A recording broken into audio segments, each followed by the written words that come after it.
Jane's Addiction, a band from Los Angeles, made their major label debut in 1988 with the explosive album Nothing Shocking. Nothing else sounded like this amazing combination of psychedelic rock, heavy metal, and punk attitude.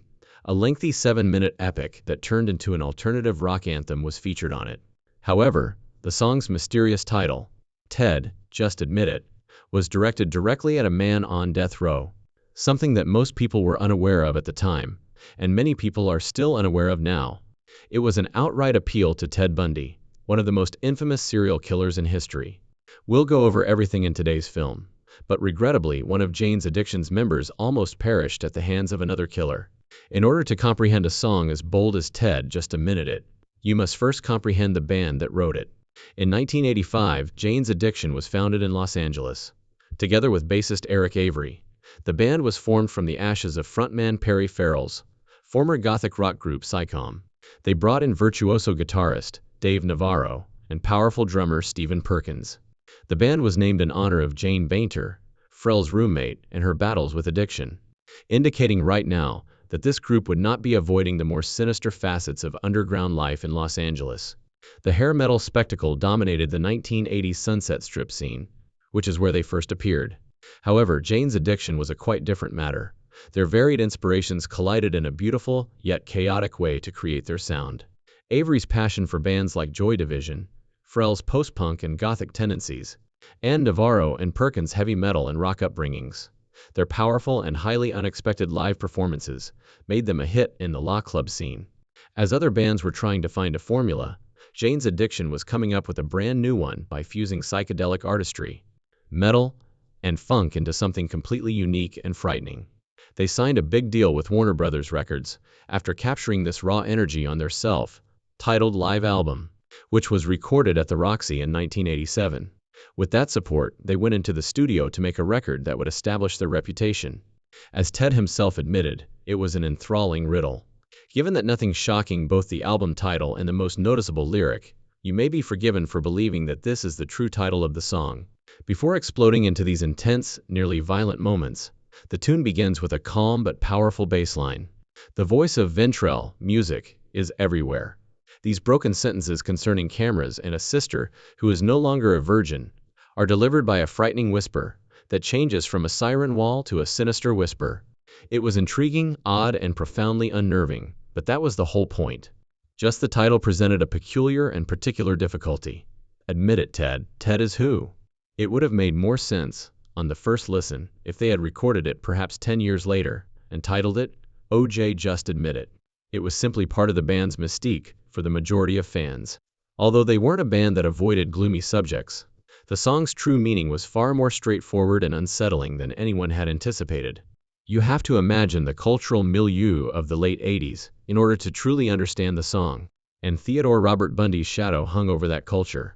Bundy was in Florida State Prison, awaiting his execution in 1988, when the song was produced. He was a figure of twisted intrigue and unadulterated dread. His murders were marked by horrifying ferocity, and he had ruthlessly killed at least 30 young women in 7 states.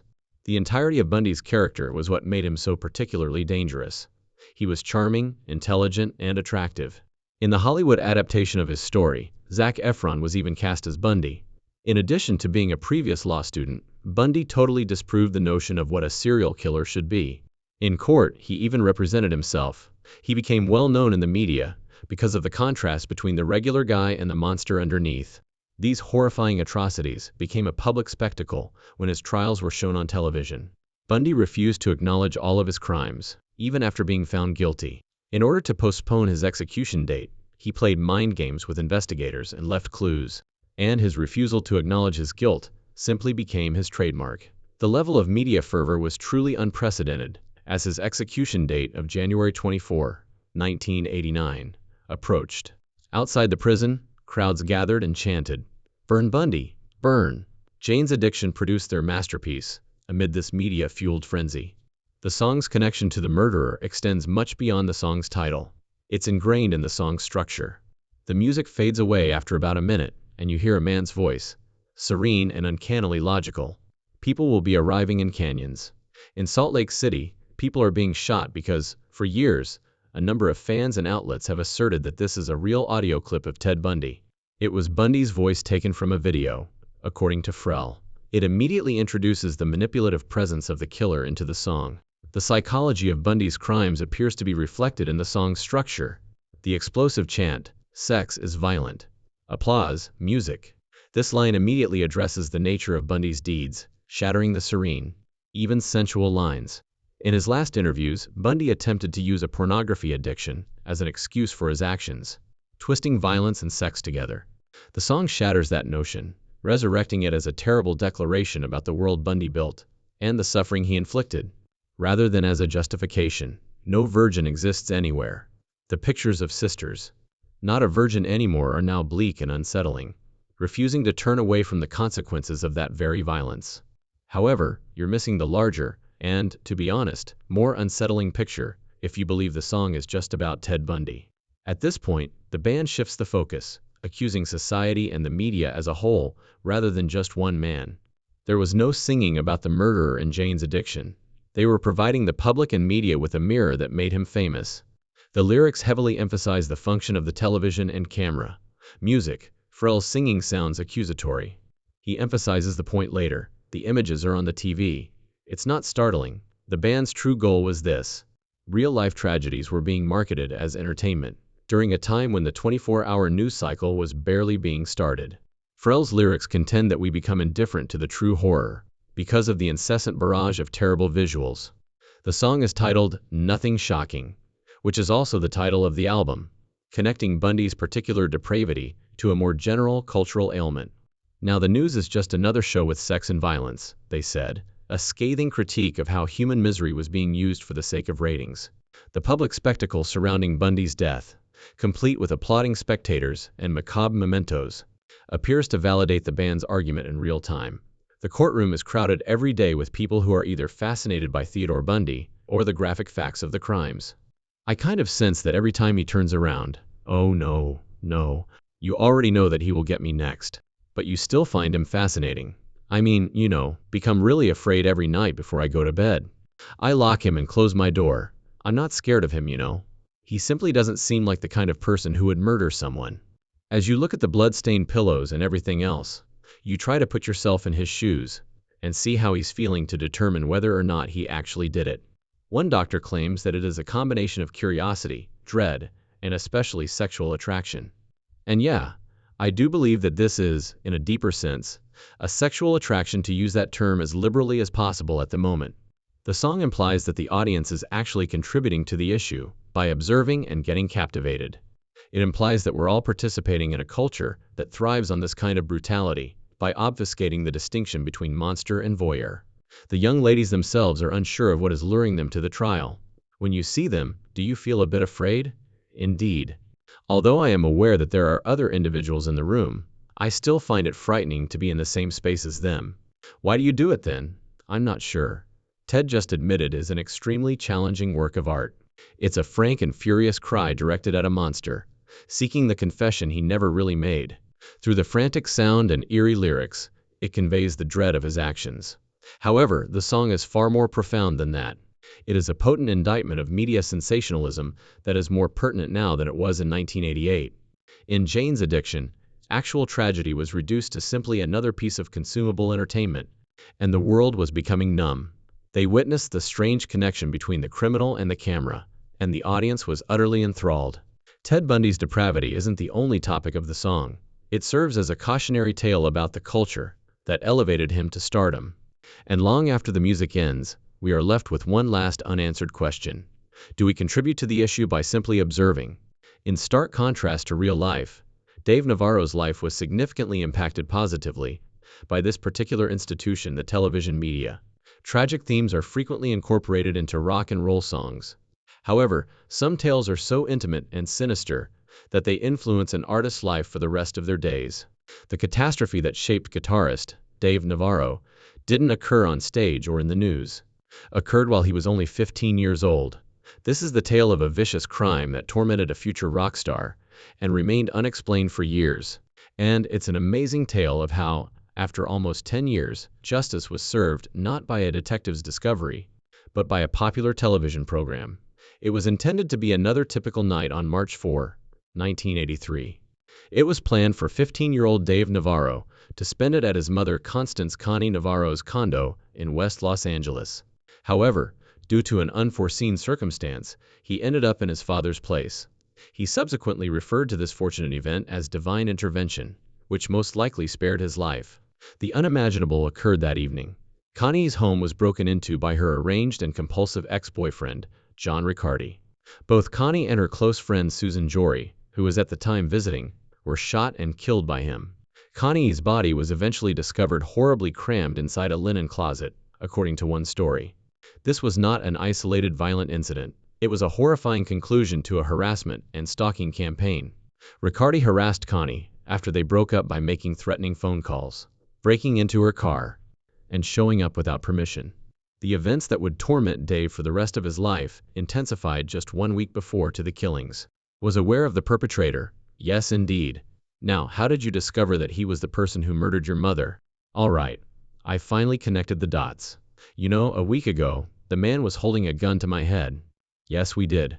I was unaware of that. Indeed. Yes. Basically, there was a time when he broke into the house, kind of held me up, handcuffed me, and got really violent before letting me go. Who was this man? He was so enamored with her that if he couldn't have her, no one else could. I mean, were they actually split up at the time? Well, I mean, you would expect that.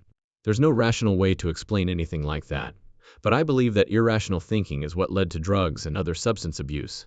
And I appreciate that you mentioned that I went to that, of course. Nevertheless, I can attest that there was a part of me that utilized that tragedy as a justification to essentially get away with everything I desired. Terrified Dave waited until his mother had left before reporting the event. Immediately after, John Riccardi simply disappeared. He left a double homicide and a devastated 15-year-old boy behind when he left Los Angeles. The case remained unsolved for 8 years. Riccardi had vanished without a trace, but the police knew his identity and his motivation. These were years that Dave Navarro lived in a fog of terror and grief. The unsolved agony accompanied him constantly, as he poured his suffering into the ground-breaking sound of Jane's addiction. A new approach to crime fighting altered everything after 8 years of dead ends. The case was highlighted on the hit television show, America's Most Wanted in 1991.